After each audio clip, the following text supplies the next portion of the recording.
And hell, it was on the front cover of the magazine one day in like 19, this giant red planet on the horizon of the California coast, and a humongous tidal wave coming in towards the coast. And having grew up in the mountains of the Sierras, I'll raise it this up. thing in the magazine, it said this tidal wave coming in was going to be at least 3 miles high. And I went in and showed it to everybody in the house, and they laughed and they said, look, it says right here, there's nothing to worry about. It won't be here for another 50 years. Hey, guess what? That 50 years has came and gone. And this baby's out there in the sky. They've been watching it. I watched it. And I can tell you, this thing has got so much trash coming around it. You know how we live in a solar system? We've got 9 planets and a big sun. This thing has got 7 planets and its own sun. But I believe that instead of having dirt on it like our planet does and water, I think this thing is just a big, bright reddish-orange iron ball because it's giving off all this red iron oxide dust out into the atmosphere. When we saw it, at first, it was just a teeny little red speck of fuzzy red dust in the distance, but over the years as it went by and we watched it, it got bigger and bigger and bigger. And then finally, about a lake, we could see this thing like it was across the street. And we could see that it was a blazing hot ball of fire giving out sparkles of red iron oxide dust for thousands of miles in every direction. And you could see the planet circulating it. Now, I'll tell you one thing that I really am nervous about. I think this thing's got a planet like ours circling it. This is its own solar system. We're about to have a solar system come through the middle of our solar system. This can't be good. But unfortunately, it looks as though that's what's going to happen. Hopefully nothing in this mess will hit us, even though it does say it will in the Bible, at least as it does in my Bible. It says we can expect all kinds of problems. We were looking at asteroids right close to this thing. There's asteroids that are floating around right near that are orbiting the main sun itself. These things appear to be about 500 miles across.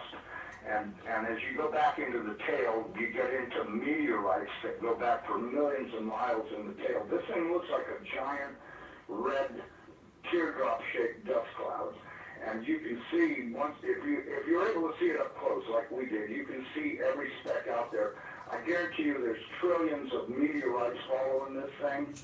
Now, these CIA people that I know say that we're not going to be that close to it when it goes past us.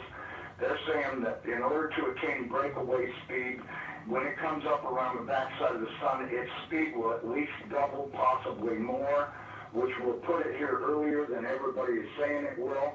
And that this thing will probably be about 20 million miles from us when it crosses in front of us. And then as soon as it flips us upside down, we're going to go into its debris field tail and be pelted with meteorites. And of course in the Bible it says they will account 70 pounds. So if you've got 70-pound meteorites falling like hail, and I can guarantee you they will be falling like hail because there are that many in the tail of this thing. This thing has got a tail loaded with trash. I mean, it's an incredible amount of stuff that's in this thing's tail. And we're going to go right through that tail. And if it doesn't beat everything on the surface of the ground into a flat putty, I don't know what it'll take. I tell everybody, you better be at least 20, 30, 40, 50 feet on the ground. Try 1,000 feet underground. Because it'll break through the roof or whatever you got if you don't.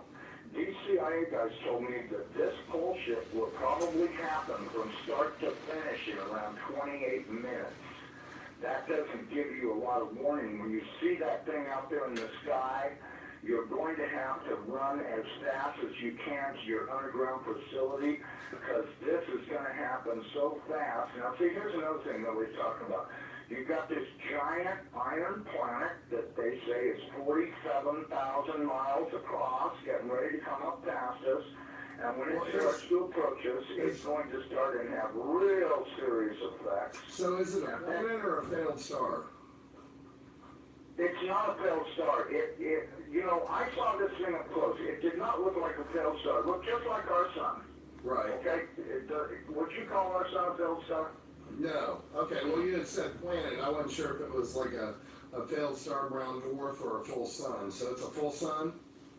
It looks to me like a miniature sun, just like the one we have.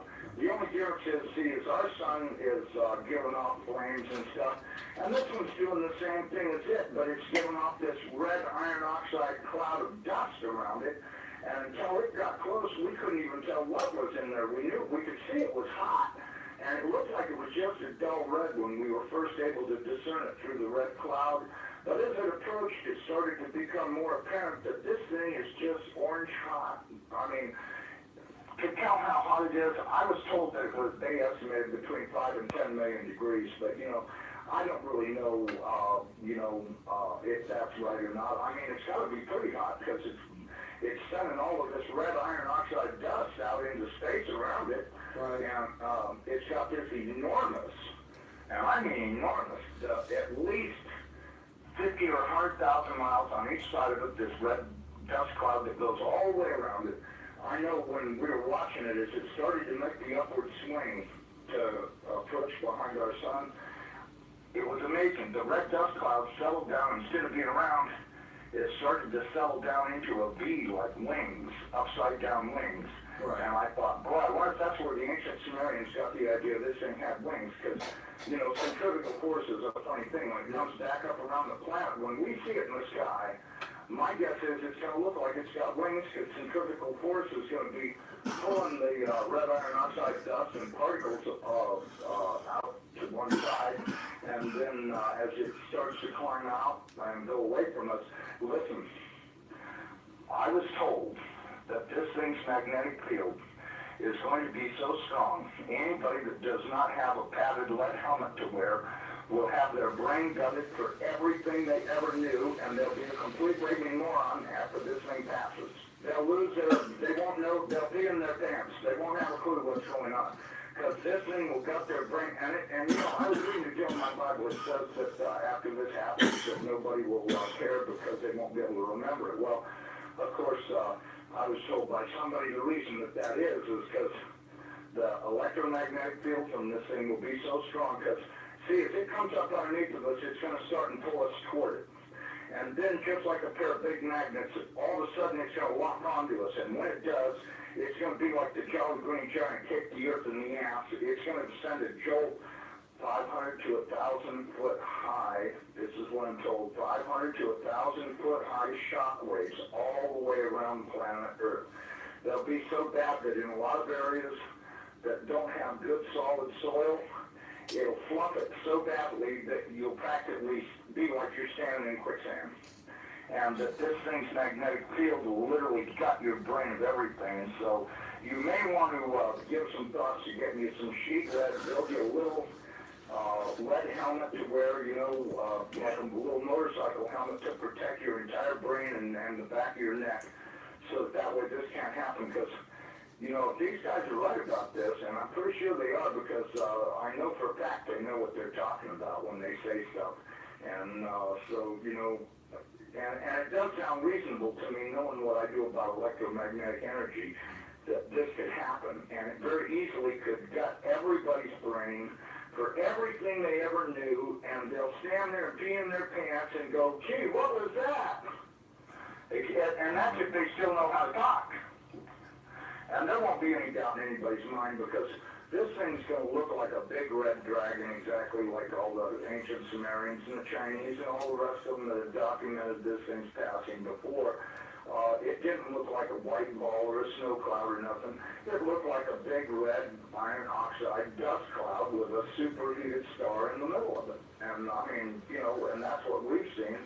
I don't care what anybody else says. There's a possibility. There's more than one thing out there. I watched it through the Hubble Space Telescope, and when this thing looked like it was across the street, the Hubble got cut off and they encrypted it, and that was the end of any transmissions we had to watch. And we know that the Hubble, in order to be in the shadow of the Earth, had to be at an angle, and so that meant it was looking downward. And this thing was coming up underneath of us, and I tell you the honest to God truth, I personally think this thing is real close to us right now. But, that's just my general feeling that, and I'm a pretty psychic guy. I have the feeling that this thing is right close by and that we're going to see it any time. I mean, I've been doing everything I could do to get prepared for it. I'm really worried about what Jesus says. You know, when the fig tree is putting on its leaves, know that summer is near, and I'm at your door. And that worries me more than probably anything I've read in the Bible. Okay, if that's the case, there's only one thing that'll make the sun go down. Not hit the horizon, down. Go down at noontime. And that's if the planet experiences a pole shift. Okay, I got a quick question that you can probably answer really quickly and then continue from the chat room. Wants to know if you're talking about Planet X or Elenin, and I don't think, I never thought Elenin is Planet X. Terrell's pretty stuck on that, but I think Elenin is a result of it. It's a comet that's been kicked in. Elenin is the extinction level event Nibiru is near. Right. Did that explain it? Yeah. Okay, because listen, they've known about this thing forever, and I mean they've known about it forever. I mean, if I read about it in a science magazine in 1961, that tells you that, I mean, it's only 1,800 years away. How could they not be able to see it when it came around the backside of the last sun and headed this way? Right. You have to know they've been watching it, because if you know, Carl Sagan was showing stuff that they took with their old telescopes that was billions and billions of miles away, and this thing's only 1,800 years away. Well, and by 1930 it was only 70 years away. You know, we do estimate that this thing, let me give you a thing, maybe you can figure out your own timeline. We estimated that this thing's traveling around 3,500 miles an hour, okay? That was our estimate of its speed. Now, it has been picking up speed, and that's the reason why we think it's going to arrive early, because when it comes around the backside of the sun, it's got to double that speed in order to attain breakaway speed to leave the sun and not wind up orbiting it. It's never orbited the sun in the past that we know of, so that means that it's going to have to attain breakaway speed to head back out into space. Now, you look at the NASA videos, photos, and all this other crap those morons put on the internet.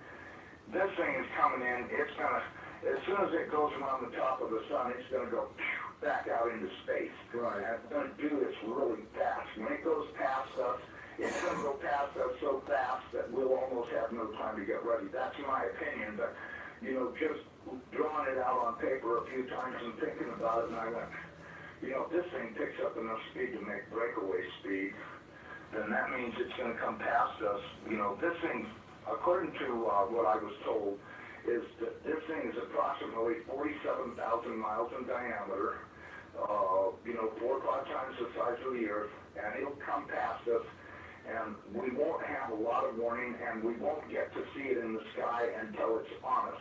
I think the NASA timeline is completely off. I think this thing's going to arrive much earlier than they say it is. You know, I know they're saying October, but, you know, if you look at, you know, now, I was told that the poles are not shifting at 42 miles a year. They're shifting at 42 miles a day. And the reason is because this planet is rolling over to face this thing. Now, when it goes by, it's not going to push our North Pole away. It's going to grab our Southern Pole with its Northern Pole, and it's going to be like somebody kicked this planet in the ass. That earthquake that it talks about in Revelations, when the opening of the 6th seal comes, from what I've been told, that's very accurate, because that's exactly what's going to happen. There's going to be a massive earthquake when it locks onto us. As it goes past us, we're going to fall right upside down. The oceans are just going to be roaring from pole to pole, as you could well guess they would, because if you take a planet that's 7,000 miles across and roll it upside down in 30 minutes, you're going to have some real serious problems with wind and water. We should be preparing to expect this thing to show up any time.